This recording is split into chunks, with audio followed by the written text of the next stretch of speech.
unamjua DJ Kale? Harakati za kuzurura zurura nikakutana na Gera chura, mzigo ubebe kibegani, mzigo ubebe kichwani.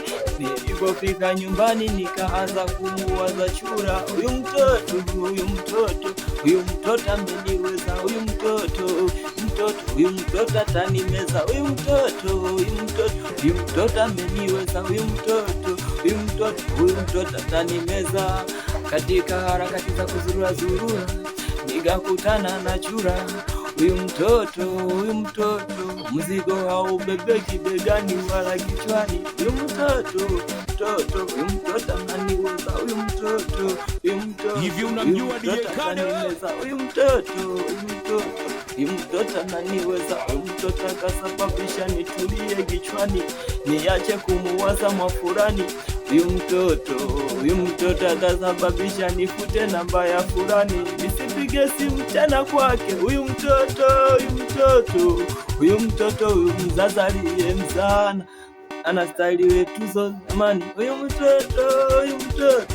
mtoto ana tabia njema, siyo yule wa kurukaruka mchana usiku. Huyu mtoto kwake na kula vizuri. Huyu mtoto akinama na washata, akiinuka nazima taa. Huyu mtoto akinama na washata, akiinuka nazima taa.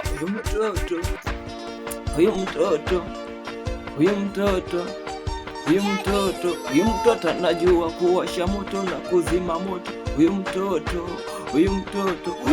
sio wa kupuliza kwa mdomo. Huyu mtoto anapenda maokoto. Huyu mtoto kama unasepa, kama unayo njonjo, kama unasepa, kama unayo njonjo. Huyu mtoto nampenda, eti nanyana nipenda. Huyu mtoto sisahau kulai kifamilia yangu, sinajua kusalama hii hapa, sinaelewa. Fanya chapu mwanangu na comment fresh tu, mbona mambo kila jambo dua tu mwanangu, familia yangu sio mpaka uelekezwe.